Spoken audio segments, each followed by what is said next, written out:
하나님 말씀 함께 봅니다. 느헤미야 13장입니다. 느헤미야 13장 1절로 6절까지의 말씀. 오늘은 신앙생활에는 마침표가 없습니다라는 제목으로 함께 여러분과 은혜를 나누려고 해요. 여러분, 성경에 우리가 지금 읽고 있는 이 성경책에 마침표가 없다는 것을 여러분 아십니까? 성경책에는 마침표가 나오지 않아요. 여러분, 글을 쓰거나 책을 쓸 때 꼭 들어가는 것이 마침표, 따옴표, 쉼표와 같은 문장 부호들인데 성경책에는요, 마침표라는 부호가 없어요. 근데 왜 마침표가 없을까? 여기에 대해서 한번 생각해 본 적 있으십니까? 그 이유는 별다른 데 있지 않습니다. 우리나라에 성경이 처음 들어온 시기가 1890년대에 한글로 성경이 번역돼서 우리나라에 처음으로 성경책이 들어왔어요. 그때는 지금과 같은 이런 형태의 성경책이 아니라 쪽복음이라고 해서 성경 낙권들 있잖아요. 창세기면 창세기, 시편이면 시편, 그 한 권씩 한글로 번역돼서 쪽복음 형태로 우리나라에 들어왔어요. 그러다가 1952년에 지금처럼 신구약이 합쳐진 그 개역 한글판 성경 3000부가 처음으로 인쇄가 돼서 발행되게 되었습니다. 그리고 나서 1960년대에, 그러니까 1950년에 52년에 지금과 같이 신구약 성경이 합쳐진 성경책이 처음 나왔다가 1960년에 우리나라에서 우리가 쓰고 있는 문장 부호나 쉼표, 따옴표, 마침표 같은 그런 한글 부호들을 국가가 1960년에 정했어요. 그러니까 이런 문장 부호들을 한글 문장 부호들을 한국국어연구원인가요? 그런 데서 정하기 전에 그 전에 성경이 나왔기 때문에 우리가 쓰고 있는 개역 한글과 개역 개정판 성경에는요, 마침표를 찍어서 문장을 마감한다는 규정이 있기 전에 성경책이 출간되었기 때문에 우리가 현재 성경책에는 마침표를 찍고 있지 않는 겁니다. 근데 이후에 출간된 쉬운 성경 같은 거 있잖아요. 그러니까 개역 개정판, 개역 한글판 성경 말고 1960년대 이후에 출간된 어린이 성경, 쉬운 성경, 메시지 성경, 이런 성경에는 이게 부호들이 다 들어가요. 즉 성경에 마침표가 없는 것이 별다른 이유가 있어서가 아니라 한글 부호가 정해지기 이전에 성경책이 먼저 쓰여졌기 때문에 마침표가 없는 겁니다. 근데 우리가 알아야 되는 사실은, 그 사실을 말하고 싶어서 이런 이야기를 한 게 아니라 성경책에 마침표가 없는 것처럼 사실 우리 신앙생활에도 마침표라는 게 없다는 것을 여러분 아십니까? 신앙생활에는 마침표가 없습니다. 이만 하면 됐다라고 문장을 끝맺는 그런 마침표가 우리의 신앙에는 없어야 정상이다라는 말입니다. 신앙생활은 이만 하면 되었다. 신앙생활 잘했으니까 이제 마치자. 이런 게 없잖아요. 성경에는 마침표가 있다 없다 이런 이야기를 우리가 할 수 있을지 모르지만 신앙에 마침표가 있다. 이 이야기는 할 수 없다라는 것이죠. 우리가 계속해서 신앙의 마침표를 찍을 수가 없기 때문에 자신을 자꾸 돌아보며 자꾸 자신을 개혁하며 자신을 점검하지 않고서는 바른 신앙인이 될 수 없다라는 그런 말입니다. 그래서 오늘 설교를 마침표에 관한 이야기로 시작하는 이유는요, 본문 6절의 말씀을 보시면 이렇게 말하죠. 그때에는 내가 예루살렘에 있지 아니하였느니라. 바벨론 왕 아닥사스다 32년에 내가 왕에게 나아갔다가 며칠 후에 왕에게 말미를 청하고. 여기서 내가라는 게 누굽니까? 느헤미야죠. 내가 그때에는 어디 있지 않았대요? 예루살렘에 있지 아니하였느니라, 이렇게 말하고 있어요. 느헤미야가 예루살렘에 없었습니다. 어디 있습니까? 바벨론 왕 아닥사스다 32년에 내가 왕에게 나아갔다가 며칠 말미를 청하고 다시 돌아왔다라는 얘기죠. 이해가 되세요? 그러니까 본문에서 궁금한 것은 이겁니다.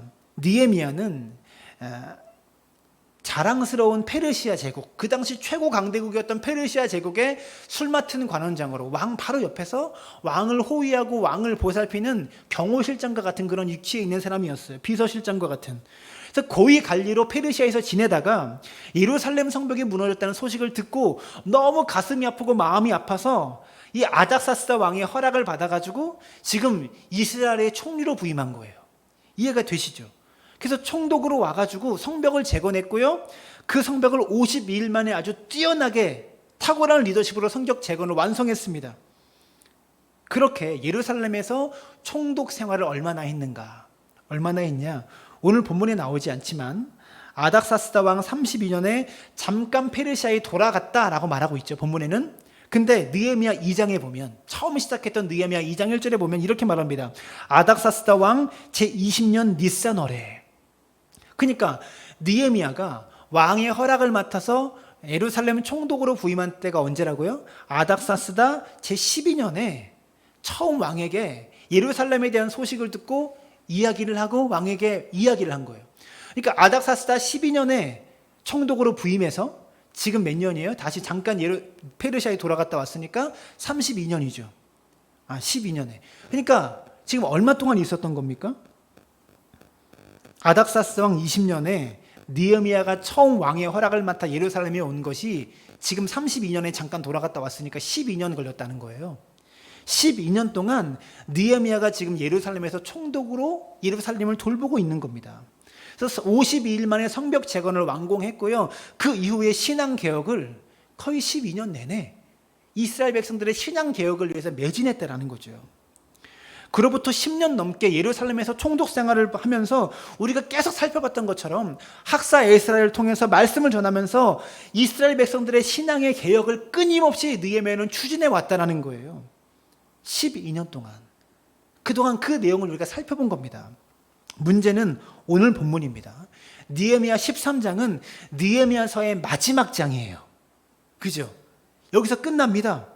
근데 이 이야기가 멋있고 아름답게 끝나면 참 좋은데 문제는 무엇이냐? 이렇게 10년 가까이 12년 동안 느헤미야가 신앙 개혁을 추구해서 이스라엘 백성들이 이제 하나님께 완전히 돌아온 줄 알았는데, 하나님을 이제는 잘 섬기고 있는 줄 알았는데, 본문 6절에 이어지는 느헤미야가 잠깐 페르시아에 돌아온 사이에, 갔다가 왕의 허락을 맡아 돌아온 사이에 말씀을 보시면 그 개혁들이 다 물거품되어 있는 모습을 보게 됩니다. 여러분, 느헤미야가 페르시아에 다녀온 기간이 아무리 길어봐야 한 1년 정도 되지 않았을까라 생각돼요. 길어야 1년 잡자고요. 지나온 10년 동안 느헤미야는 자신을 자꾸 다스리면서, 여러분 이스라엘 백성들의 신앙생활하는 모습을 보면서 얼마나 답답했겠어요. 화가 났겠어요. 근데 그것을 자꾸 다스리면서 이스라엘 백성들의 신앙 개혁을 위해서 그렇게 노력해 왔는데 1년 남짓 느헤미야가 잠깐 자리를 비우니까 이스라엘 백성들이 본래의 모습으로 방탕한 삶으로 그들이 다시 돌아왔다라는 거예요. 그것이 오늘 13장의 내용입니다. 본문을 연구하고 공부하면서 참 마음이 너무 아팠어요. 그래서 느헤미야는 또 돌아와서 신앙의 본질로 이스라엘 백성들을 또다시 돌이키고 또다시 회개시켜서 다시 이스라엘 백성들을 개혁시키는 그 개혁을 또다시 추구하는 내용이 오늘 13장의 내용이더라고요. 12년 넘게 신앙생활을 유지해 왔는데, 참된 개혁으로, 신앙의 개혁으로 12년 넘게 드디어 바른 신앙을 어떻게 세워놨는데 1년도 안 되는 사이에 이들의 신앙이 갑자기 이렇게 망가져버린 거예요. 사랑하는 여러분, 10년, 20년, 30년 신앙생활을 해도 여러분의 신앙이 망가지는 데는 한 달도 안 걸립니다. 정말 그렇습니다. 우리 자신을 보면 쉽게 알 수 있죠. 수십 년 신앙생활해도 그 신앙이 망가지는 데는 얼마 걸리지 않아요. 여러분, 당장 코로나19로 말미암아 우리가 이렇게 온라인 예배를 드리면서 우리의 신앙이 얼마나 느슨해졌는지 모릅니다. 우리의 신앙이 참 느슨해지지 않았습니까? 신앙이 망가지는 데는 얼마 걸리지 않는다는 사실을 우리가 깨닫고 있죠. 교회가 무너지는데 이렇게 빨리 무너질 것이라고는 상상조차 못했습니다. 여러분, 더 나아가서 느헤미야가 지금 다시금 개혁을 추구하고 있는 모습을 13장에서 살펴보면 우리에게 굉장히 중요한 진리 몇 가지를 가르쳐주고 있어요. 우리 개신교회를 개혁주의라고 부르지 않습니까? 우리 성결교, 장로교, 감리교, 순복음 이런 교회들을 개혁주의 교회라고 그래요. 이 개혁이라는 말을 영어로 할 때 리폼이라고 말합니다. 리폼이 무엇입니까? 우리가 쓰던 물건이 망가지면 그 물건을 새로 사는 게 아니라 수리해서 고쳐서 쓸 때 리폼한다 그러지 않습니까? 그 말은 뭐냐면 원래의 모양이 있는데, 원래의 쓰임새가 있는데 이게 망가졌기 때문에 본래의 모양으로 본래의 쓰임새로 되돌린다라는 뜻이에요. 그게 리폼입니다.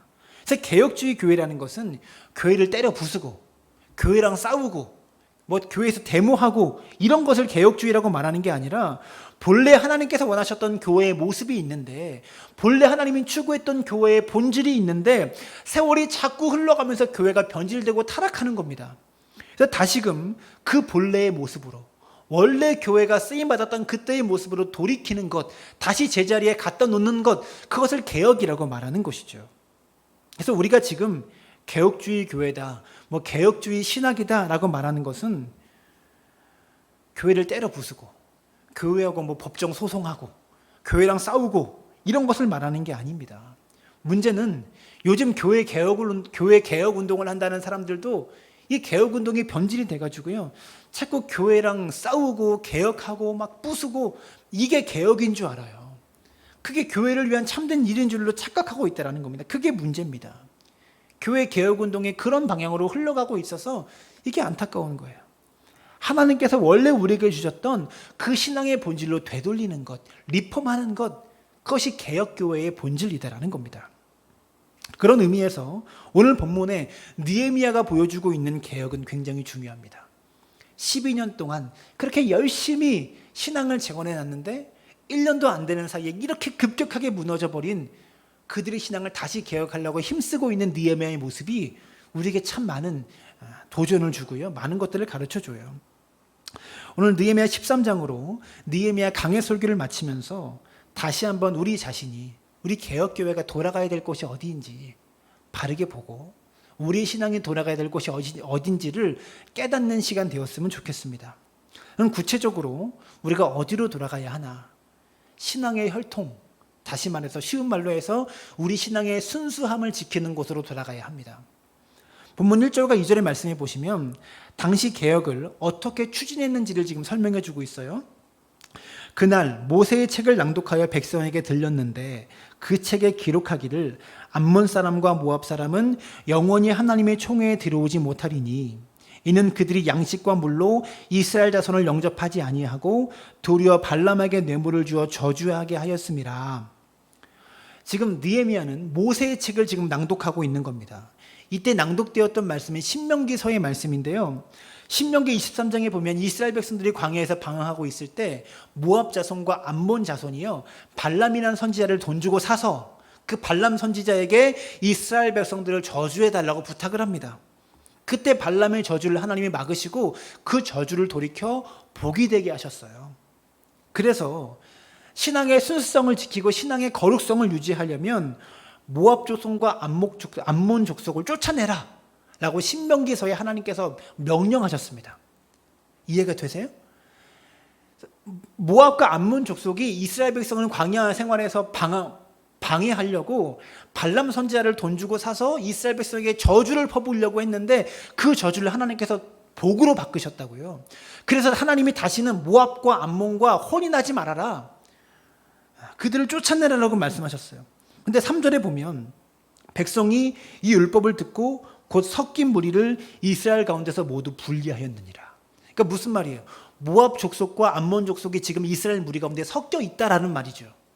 여러분, 우리가 계속 살펴봤던 것 중에 하나가 무엇입니까? 하나님 앞에 계약서를 찍으면서, 도장을 찍으면서 첫 번째 내용이 뭐였어요? 이방인과 혼인하지 않겠습니다. 하나님을 믿는 순수한 신앙의 혈통을 우리가 지켜내겠습니다. 그것을 약속했잖아요. 이방인과 혼인한다는 의미는 무엇입니까? 결혼해서가 문제가 아니라 그들이 섬기는 신을 받아들이는 거예요.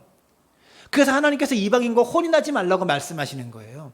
결혼이 문제가 아니라, 가정을 꾸리는 것이 잘못된 것이 아니라 그 우상을 우리 가정이 받아들이는 문제이기 때문에 이방인과 혼인하지 말라고 하는데 지금 섞여 있어요. 1년 만에 돌아왔는데 1년도 안 되는 사이에 느헤미야가 돌아온 사이에 그 계약서의 내용을 싹 파기해가지고요, 지금 암몬의 여인과 모압의 여인과 결혼한 모습을 지금 이들이 보여주고 있는 거예요. 원래 이스라엘 백성들은 말씀대로 순종했습니다. 느헤미야가 페르시아에 가기 전까지만 해도, 1년 전까지만 해도 느헤미야의 말이라면 즉각 순종했던 사람들이었다라는 거죠. 근데 느헤미야가 페르시아에 갔다 오니까 또 어떤 일이 벌어졌냐? 5절 보십시오. 도비야를 위하여 한 큰 방을 만들었으니. 도비야가 누굽니까? 느헤미야 1장과 2장에 자주 나왔던 산발락과 도비야. 이스라엘 백성들이 성벽 재건을 하는 것을 그렇게 방해했던 인물이 산발락과 도비아였어요. 도비아는 이방인입니다. 암몬 출신 사람이고요. 느헤미야가 성벽 재건을 하려고 할 때 내부에서 그렇게 방해했던 사람이 도비아였어요. 그 도비아를 위해서 성전 안에다가 방을 마련해 준 거예요. 웃긴 일 아닙니까? 암몬 족속과 모압 자손들은 다 배제하라고 그렇게 말했는데, 그리고 도장까지 찍었는데, 하나님과의 언약 갱신을 하면서 도장까지 찍었는데, 암몬 출신의 도비아를, 그것도 성벽 재건할 때 그렇게 성벽 재건 공사를 방해했던 그 도비아를 성전에다가 방을 내줬다는 말입니다. 어떤 자리에 방을 내줘서가 문제가 아니라 성전 기구들을 갖다 놓는 그 성전에 예배하는 그 자리에 방을 만들어준 거예요. 왜 방을 만들어 주었는가? 7절의 말씀에 보시면 예루살렘에 이르러서야 엘리야십이 도비아를 위하여 하나님의 전뜰에 방을 만든 악한 일을 한지라. 즉, 왜 성전에 방이 만들어졌나를 살펴보니까 엘리야십이라는 제사장이 도비아랑 친해가지고 엘리야십이 도비아를 위하여 방을 만들어준 거예요. 둘이 친인척으로 여겨지는데, 느헤미야를 성벽 재건할 때 느헤미야를 제거하기 위해서 도비아와 함께 권력 카르텔을 만들었다고 그러죠. 내부에서 이방인과 함께 혼인하고 또 내부 사람들과 혼인하면서, 그러니까 엘리야십과 도비아가 카르텔로 섞여 있는 거예요. 권력의 카르텔로. 그래가지고 친해가지고요 성전에다가 방을 만들어줬다라는 겁니다. 그 내용을 느헤미야가 돌아와서 알게 된 거예요. 느헤미야가 이 사실을 알고 나니까 어떻게 했는지 아세요? 즉각 지체하지 않고 8절을 보시면 이렇게 말합니다. 내가 근심하여 도비아의 세간을 그 방 밖으로 다 내어 던지고. 느헤미야는 이 사실을 알자마자 어떤 조치를 취합니까? 바로 그냥 도비아의 방으로 가가지고요 세간살이를 집어 던져버린 거예요. 방 밖으로, 성전 밖으로. 도비아를 불러다 놓고 차근차근 설명하면서 너 여기 있으면 안 된다, 네가 이러면 안 된다, 따져 묻고 그를 설득하는 것이 아니라 즉각적으로 쫓아버린 겁니다. 다 집어 던져버리고 나가버려라, 이렇게 즉각적으로 쫓아내버리는 조치를 취했다는 겁니다. 또 9절을 보십시오. 명령하여 그 방을 정결하게 하고 하나님 전의 그릇과 소제물과 유향을 다시 그리로 들여놓았느니라. 원래 그 방에 있어야 될 성경 기구들을 다시 그 방에 가져다 놓고, 원래 있었던 자리로 가져다 놓고 도비아가 썼던 방을 원상복귀시킨 것이죠. 성전에 있었던 기구를 그 자리에 가져다 놓은 겁니다. 즉, 느헤미야가 보여주고 있는 개혁의 가장 큰 특징은 무엇입니까? 지체 없이 잘못된 부분을 다 도려내버리고요 사람은 쫓아내버리고, 버릴 물건을 버리고 다시 갖다 놓아야 될 물건은 본래의 제자리로 갖다 놓아버리는 그런 개혁이었다라는 그런 말입니다. 그리고 이것 말고도 뒤에 보면 모압과 암몬의 여인과 이스라엘 백성이 그 잠깐 사이에 결혼한 일들이 벌어집니다. 23절을 보세요. 그때에 내가 또 본즉 유다 사람이 아스돗과 암몬과 모압 여인을 맞아 아내로 삼았는데, 하나님이 모압과 암몬의 여인들을 쫓아내라라고 그랬는데 지금 아스돗 사람, 모압 사람, 암몬 여인들과 그 1년 남짓한 짧은 시간에 결혼하는 일이 벌어졌다라는 거예요. 그래서 느헤미야가 어떻게 합니까? 바로 이어지는 25절을 보시면 느헤미야가 이렇게 해요. 내가 그들을 책망하고 저주하며 그들 중 몇 사람을 때리고 그들의 머리털을 뽑고 이르되, 너희는 너희 딸들을 그의 아들들에게 주지 말고 너희의 아들들이나 너희를 위하여 그들의 딸을 데려오지 아니하겠다 하고 하나님을 가리켜 맹세하라 하고. 얼핏 들으면 너무 심하다라는 생각 들지 않아요? 지금 어떻게 한 거예요? 때리고, 느헤미야가 그들을 막 때리고 머리털을 뽑아버렸대요. 그러면서 다시는 그들과 결혼하지 않겠다고 맹세하라. 얼핏 들으면 너무 심하다라는 생각이 들어요. 좀 과하다. 그러나 당시 구약이라는 시대적인 상황 속에서 느헤미야의 행동을 봐야 돼요.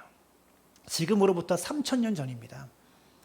이렇게 신앙의 순수성을 유지하지 않으면 우리는 그만큼 세속적인 것에 물들어 버리기 때문에 느헤미야는 이 사실을 알자마자 즉각적으로 도비아를 쫓아내버리고요 이방인과 결혼하지 않도록 막 때리면서까지, 머리카락을 잡아당기면서까지 이방인과 다시는 결혼하지 않다고 맹세해라, 이렇게 하고 있는 겁니다.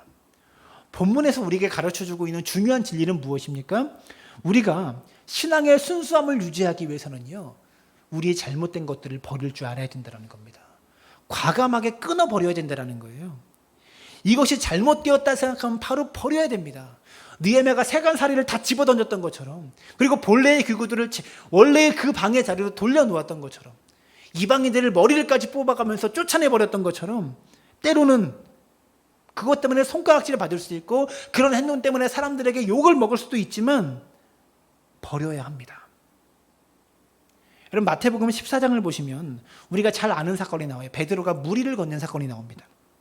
14장 28절부터 보시면 풍랑 가운데 배에 탄 제자들이요, 갈릴리 바닷가에서 죽음의 사경을 헤매고 있을 때 예수님께서 물 위로 걸어오고 계신 모습을 제자들이 봐요. 어두운 밤에 파도가 출렁이면서, 그때는 전기도 없었기 때문에 배에 무슨 불이 있었겠어요. 저 멀리서 예수님께서 걸어오고 계시는 모습을 봅니다. 물 위를 걸어오고 계시는 모습을. 그 모습을 발견한 베드로가 주님이시면 나로 하여금 명하사 이리로 오라 하소서라고 말하죠. 그랬더니 예수님께서 오라. 그래서 베드로가 그 물 위를 걸어갑니다. 그 내용이에요. 여러분, 여기서 우리가 생각해 봐야 될 것이 있어요. 풍랑이 그렇게 심하게 있는 바다 위에서, 한밤중에 바다 위에서 배 위가 안전합니까? 배 밖이 안전합니까? 배 위가 안전한 거죠. 배 바깥보다는. 당연히 배 안에 있어야 안전한데 베드로는 안전한 배를 버리고 풍랑이 일고 있는 물 위로 가려고 합니다. 예수님께로 가려고 합니다. 이유가 뭡니까? 왜 배 밖으로 나가려고 하죠? 거기에 예수님이 계시기 때문에. 단순히 예수님이 계시기 때문에 간 게 아니라, 비록 배 안에 있지만, 파도가 치는 것을 보면 배 안에 있는 것이 안전하지만 베드로는 믿음이 있는 거예요. 어떤 믿음이? 예수님과 함께 있는 게 더 안전한 곳이다. 그 믿음이 있기 때문에 예수님께 가려고 한 거예요. 단지 베드로가 사경을 해보고 있는 죽음에 그 사이에 기적을 보고 싶어서 물 위를 걷고 싶은 게 아니라 예수님이 있는 곳이 더 안전한 곳이기 때문에 그리로 가려고 했던 거예요. 그 믿음이 있어서. 오늘 본문의 이 말씀과 연계해서 한번 생각해 봅시다. 오늘 본문의 도비아가 성전 안에 방을 만들었습니다. 느헤미야는 오자마자 그 모습을 보면서 경로에서 세간살이를 집어 던져버립니다. 그래서 원래의 모습으로 돌려놓았습니다. 이스라엘 백성이 암몬 여인과 모압 여인과 결혼을 합니다. 그래서 머리끄댕이를 잡아가면서 다시는 이방 여인과 결혼하지 말라고 그 사람들을 쫓아내고, 이방 여인을 쫓아내고 머리끄댕이까지 잡으면서 맹세하라고 시킵니다. 느헤미야가. 사람들의 눈으로 볼 때는 이게 이렇게까지 할 일이야 생각됩니다. 방 하나 만들어줄 수도 있지, 이방인과 결혼할 수도 있지, 이게 그게 큰 문제가 되는가 하고 쉽게 넘어가죠. 근데 우리가 하나님께 나아가기 위해서는 하나님이 싫어하는 것들을 다 버려야 되는 거예요. 그래야 하나님께 나아갈 수 있어요. 마치 베드로가 배 밖에 있는 예수님께 가려고 가장 안전해 보이는 배를 버리고 예수님께 갔던 것처럼, 우리도 우리 삶에 가장 안전해 보이는 그것을 버려야 예수님께로 갈 수 있다는 그런 말입니다. 그래서 우리가 생각해 보면, 오늘 본문은 아니지만 방금 말씀드린 마태복음 13장을 생각해 보면 베드로에게 있어서 안전한 것은 배였습니다. 그럼 여러분에게 있어서 안전한 것은 무엇입니까? 나를 지켜주는 배는 무엇입니까? 그것만큼은 절대 버릴 수 없다라고 말하는 우리의 배가 있다라는 거죠. 왜 이스라엘 백성들이 암몬 여인과 모압 여인과 결혼했겠어요? 그들과 결혼해야 자기가 안전하다고 생각했으니까. 외부로부터 암몬이 침략해오고 모압이 침략해오고 이방인들이 침략해오면 아내가 암몬 사람이면 자기를 지켜줄 줄 알았으니까. 그래서 결혼한 거예요. 여러분, 왜 제사장 엘리야십이 도비아를 불러다가 성전에 방을 만들었겠습니까? 자신이 볼 때는, 제사장 엘리야십이 볼 때는 도비아에게 잘해주고 그에게 친절하게 해주는 것이 자기가 안전한 길이라고 생각했으니까. 근데 그것을 버리지 않으면 주님께 갈 수 없다는 거예요. 그들은 그것이 자신을 지켜주는 배라고 생각했기 때문에 모압과 결혼했고, 엘리야십이 도비아에게 그렇게 잘해주고 친절하게 대해줬던 거예요. 이것을 깨달아야 돼요. 여러분, 예수께서 한 부자 청년에게 했던 말을 우리가 기억해야 합니다. 부자 청년에게 뭐라고 말씀하셨습니까? 내 소유를 팔아 가난한 자들에게 나누어 주어라, 그리고 나를 따라오라 라고 말씀하셨어요. 그 말은 우리가 가지고 있는 소유를 다 팔아야 주님께 갈 수 있습니다, 그런 말이 아닙니다. 적어도 그 부자 청년에게는 그가 가지고 있는 소유가, 그가 가지고 있는 돈이 그의 재산이었습니다. 그 배를 떠나지 않으면 믿음은 지켜지지 않는 거예요. 그 배를 버리지 않으면 믿음이 지켜지지 않는 거예요. 아브라함은요, 본토 친척 아버지의 집을 떠나지 않으면 아브라함의 믿음이 출발할 수 없었던 것처럼 우리의 신앙도 마찬가지입니다. 우리의 배를 떠나지 않으면 우리의 신앙이 지켜지지 않아요. 사랑하는 여러분, 우리 신앙의 거룩함과 순수함을 지켜내려면, 우리 신앙의 거룩함과 순수함을 끝까지 유지하려면 나도 모르게 의지하고 있는 그것을 버리지 않으면, 그것을 내려놓지 않으면 우리 신앙은 유지할 수 없다는 그런 말입니다. 오늘 느헤미야처럼 과감하게 버리기로 결단할 수 있는 믿음의 사람 되어지시기를 주님의 이름으로 축원합니다. 두 번째로 본문에서 우리가 돌아가야 될 곳은요, 주의를 지키는 일에 돌아가야 합니다. 15절 말씀해 보십시오. 그때에 내가 본즉, 중요한 부분을 노란색으로 표시했는데 이상하게 나오네요. 그때에 내가 본즉 유다에서 어떤 사람이 안식일에 술투를 밟고 곡식단을 나귀에 실어 운반하며 포도주와 포도와 무화과와 여러 가지 짐을 지고 안식일에 예루살렘에 들어와서 음식물을 팔기로. 느헤미야가 페르시아에 갔다 와 보니까 많은 부분에서 신앙생활이 무너졌는데 그 중에서 가장 대표적으로 무너진 게 뭐냐? 이들이 안식일을 범하고 있는 거예요. 안식일이 무너져 있는 겁니다. 그리고 안식일이 무너진 것에 대해서 14년 전체에서 아주 길게 설명하고 있어요. 16절부터 21절까지 이어지는 말씀을 보시면 16절에 또 두로 사람이 예루살렘에 살며 물고기와 각양 물건들을 가져다가 안식일에 예루살렘에서도 유다 자손에게 팔기로. 안식일에 막 물건을 팔고 있는 거예요. 아마도 편리함 때문이었겠죠. 안식일에 못 사면 토요일날 다 사놔야 되니까, 그리고 그날 못 사놓으면 안식일은 굶고 그 다음날 사야 되니까 편리함 때문에 안식일에 물건을 팔고 있었겠죠. 17절을 보세요. 내가 유다의 모든 귀인들을 꾸짖어 그들에게 이르기를 너희가 어찌 이 악을 행하여 안식일을 범하느냐? 너희 조상들이 이같이 행하지 아니하였느냐? 즉 우리 조상들이 안식일을 안 지켜가지고 안식일을 바르게 지키지 않아서 하나님이 우리에게 재앙을 내리셔서 우리가 포로로 끌려간 게 아니냐. 너희가 안식일을 범해서 하나님의 진노가 우리 이스라엘에게 또다시 임하도록 한다. 이렇게 한탄하고 있는 거예요. 우리가 살펴봤던 내용 아닙니까? 앞에서 계속 이스라엘의 역사를 10장인가요? 거기서 말하면서 다 우상숭배였잖아요. 안식일을 범했던 그런 내용들이었잖아요. 우리 조상처럼 우리가 또 이 일을 행하고 있다라고 한탄하고 있는 겁니다. 19절도 보세요. 안식일 전에 예루살렘 성문이 어두워 갈 때에 내가 성문을 닫고 안식일이 지나가기 전에는 열지 말라 하고. 그래서 느헤미야가 세운 정책이 뭡니까? 안식일을 안 지키는 모습을 보자마자 안식일 전날에 그 밤에 예루살렘 성문을 닫아버린 겁니다. 아무도 못 들어오게. 성격 참 대단하지 않아요? 그러면 성문을 잠그니까 어떤 일이 벌어집니까? 20절을 보세요. 장사꾼들과 각양 물건을 파는 자들이 한두 번 예루살렘 성 밖에서 잠으로, 성 밖에서 안식일 전날에 자고 있는 거예요. 그래서 21절 내가 그들에게 경고하여 이르기를 너희가 어찌하여 성 밑에서 자느냐?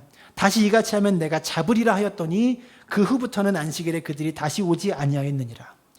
안식일에 장사하려고 안식일 전날 성 밖에서 자고 있는 그 사람들에게 예루살렘에 안식일에 들어와서 장사하려고 하면 내가 체포해버릴 거다. 잡아버릴 거다. 이렇게 말했던 거예요. 그랬더니 다시는 오지 아니하니라 이렇게 말하고 있어요. 우리가 본문을 잘 보고 있으면 굉장히 중요한 진리를 발견하게 됩니다. 여러분, 느헤미야가 행한 정책의 원리가 뭡니까? 단순히 예루살렘 성벽을 잠근 것이 아니었습니다. 성문을 안식일에 잠가버린 것이 아니었어요. 느헤미야가 세운 정책의 원리는요, 개혁의 원리는요, 원칙을 세우고 그 원칙을 고수한 거예요. 원칙을 지키고 원칙을 고수한 겁니다. 그 원칙대로 행했다라는 말입니다. 여러분, 이어지는 21절도 보십시오. 내가 또 레위 사람에게 몸을 정결하게 하고 와서 성문을 지켜 안식일을 거룩하게 하라 하였으니, 원칙을 계속 유지하기 위해서 레위인들에게 명령해서 성문을 지키라라고 말합니다. 원칙을 고수하도록 시켰다라는 거죠. 굉장히 중요한 진리를 발견하게 되는데요. 여러분, 우리가 거룩함을 유지하는 비결은 뭡니까? 우리의 신앙을 끝까지 유지하는 비결은 뭡니까? 원칙을 세우고 그 원칙을 끝까지 고수하는 겁니다. 그 원칙을 끝까지 지키는 겁니다. 여러분, 우리가 자꾸 많은 경우에 주일을 범하게 되는 이유가 뭐예요? 주일 성수에 대한 원칙을 안 세워놨기 때문에 그렇죠. 주일 성수에 대한 원칙 없이 그냥 좋은 게 좋은 거야 라고 그냥 그렇게 살아옵니다. 그게 문제라는 거예요. 늘 물러서요, 주일에 대해서. 원칙이 없는 사람은 세상에 끌려다닙니다. 내가 주일은 반드시 지킨다라는 원칙을 가지고 있지 않으면 세상에 끌려다닌다라는 그런 말이에요. 다니엘을 보시면, 여러분, 다니엘의 정치적인 대적들이 있었어요. 그 대적들이 다니엘의 약점을 잡으려고 하니까 어떤 약점이 없는 거예요, 그 다니엘에게. 그래서 어떻게든 억지로 만들어낸 약점이 무엇입니까? 다니엘이 하루에 3번 창문을 열고 예루살렘을 향해서 기도한다라는 거였습니다. 그게 그의 약점이라는 거예요. 약점도 아닌 약점을 잡았죠. 그래가지고 어떻게 합니까? 왕을 충동질해서 왕 외에, 우리 왕 외에 다른 신에게 절하면 죄를 물어 벌하자라는 법안을 발의합니다. 다른 정치의 대적들이 법안을 발의해서 왕에게 그 법에 도장을 찍게 만들어요. 다니엘은 이 사실을 알았지만, 도장이 찍혀졌다는 사실을 알았지만 어떻게 합니까? 개의치 않고 늘 하던 대로 창문을 열어놓고 그가 세운 원칙대로 예루살렘을 향해서 기도합니다. 하나님 앞에. 그의 삶의 주도권을 누가 가지고 있는 겁니까? 다니엘의 정적들이 쥐고 있습니까? 아니면 왕이 쥐고 있습니까? 하루에 3번 하나님께 기도한다라는, 자신을 하나님께 드리는 그 예배의 원칙을 다니엘이 고수했기 때문에 심지어는 사자굴에 던져졌지만 거기서 살아나는 은혜를 그가 체험하지 않았겠어요? 여러분, 오늘 우리의 신앙이 왜 세상 앞에 자꾸 끌려다닙니까? 우리의 신앙에 기준이 없기 때문이 그렇습니다. 원칙이 없기 때문입니다. 오늘 본문의 느헤미야가 왜 전날 밤부터 안식일에 성명문을 잠가 놓았을까요?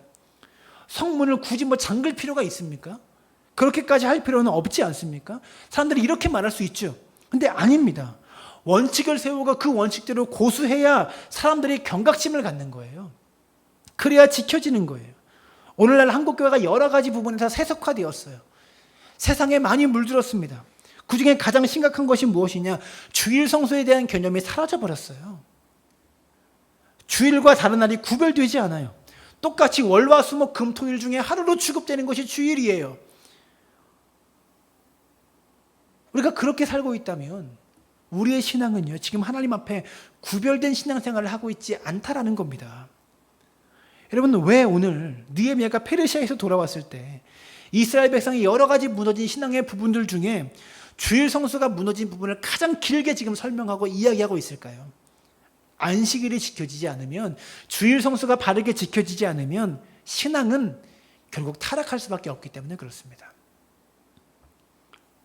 저는 지금 여러분들한테 주일날 출근하면 안 된다, 주일날 돈 벌면 큰일 난다, 결혼식 가면 안 된다, 이런 말 하는 게 아닙니다.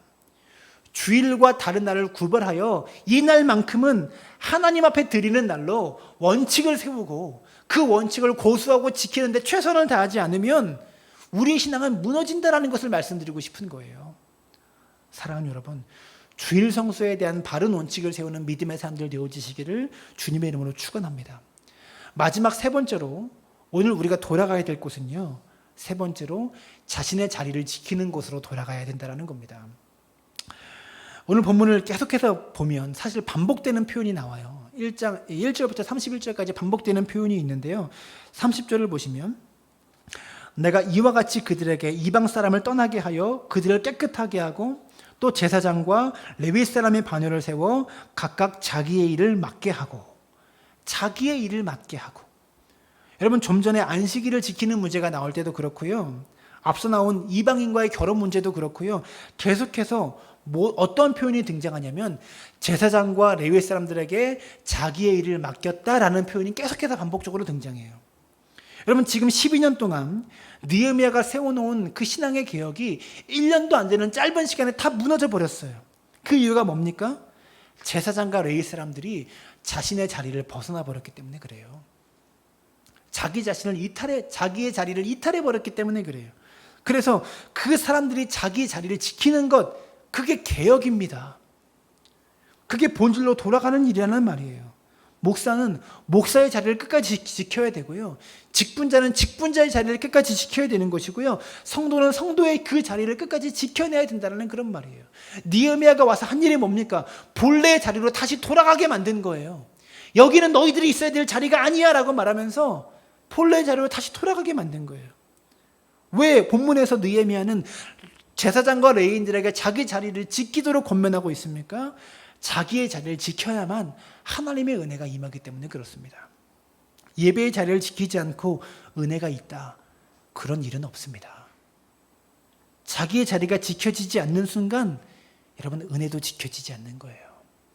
이렇게 우리가 예배당에 몸은 떨어져 있지만 인터넷으로 각자 TV 앞에서 컴퓨터 앞에서 예배를 드리지만 우리 교회 직분자로서 우리 교회 성도로서 내가 지켜야 될 마음의 자리, 예배의 자리, 여러분 그 자리만큼은 내 마음속에서 잊어지지 않게 되기를 바랍니다. 그 자리만큼 여러분들이 꼭 지키고 있으시기를 부탁을 드려요. 이 아침에 예배드리는 모든 성도님들이 각자가 자기가 있는 그 자리에서 예배의 자리를 지킬 수 있는 믿음의 사람들 되어주시기를 바랍니다. 말씀을 마칩니다. 신앙생활에는 마침표가 없습니다.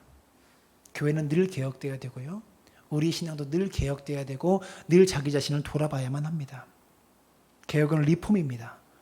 원래의 폼으로 돌아가는 것, 원래의 쓰임새로 원래의 자리로 돌아가는 것, 그것이 개혁입니다. 우리의 신앙과 순수함과 거룩함을 잃어버리도록 만드는 수많은 것들을 버리지 않고는 우리가 하나님께로 갈 수 없습니다. 신앙의 원칙을 세워서 그 원칙을 지키지 않고는 하나님께로 갈 수 없습니다. 우리가 있어야 될 그 자리를 지키지 않고는 우리의 신앙은 유지되지 않는다는 것을 기억하셨으면 좋겠어요. 오늘 저와 여러분 모두가 본래의 폼으로 돌아가서 늘 돌아가서 마침표가 없는 신앙생활, 우리가 이 땅을 사는 동안에 늘 개혁함으로 늘 리폼함으로 하나님께로 온전히 나아가는 믿음의 사람들 되어주시기를 주님의 이름으로 축원합니다.